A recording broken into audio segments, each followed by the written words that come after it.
virility and fertility. Yeah, it's sex week. Can you believe that? And I'm not going to talk, this is all rated G, don't worry, okay? My kids will probably watch this, but I wanted you to understand that you really are one of 200 million. Why? Because in the act of making love, when sperm are released, 200 million sperm are actually ejaculated, right? That's a ton of sperm. Thank you for the prostates out there, because those prostates are providing the liquid and the fuel and the enzymes to keep the sperm strong enough to finally get into the body.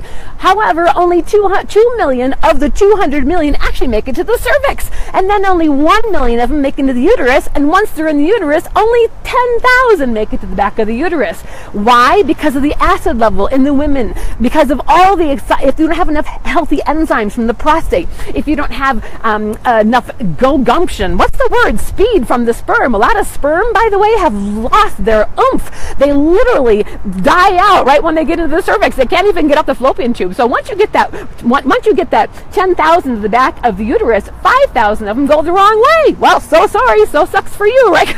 Because you only have one fallopian tube that's going to have the eggs in it most normally, and so then you have 5,000. You finally get to swim up the fallopian tube, and you only get 1,000 to actually reach towards the end of that, and only 200 of them get to the egg, and only one of them penetrate it.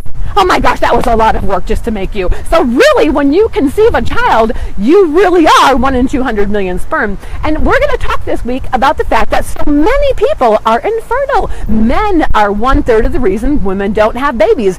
1/3 of the reason is the women, and the other 1/3 is going to be environmental, which actually can affect both men and women. So 1/3 is women, 1/3 is men, and the other third is them combined. And there's a lot of people we've worked with who have had health issues and not able to reproduce.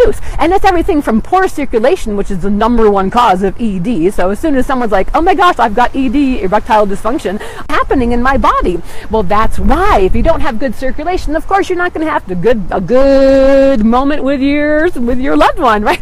So we're going to talk about that. We're going to talk about radiation, how we're radiating all of our sperm and we're ruining our ovaries by putting cell phones in our crotches all the time. So we're going to talk about those things this week. And I want to give you some hope, because there's a lot of women who don't have a lot of hope right now.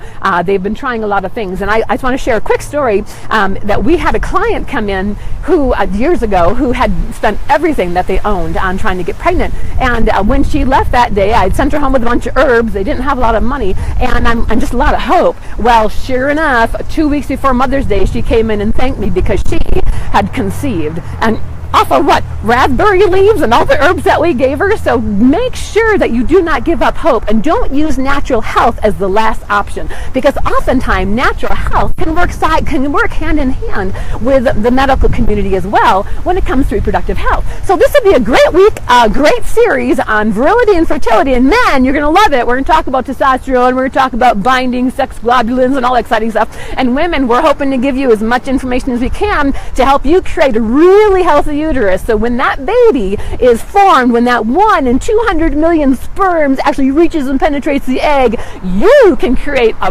healthy baby that's going to grow and grow and grow and give you a legacy. So enjoy this week, and we'll talk to you soon.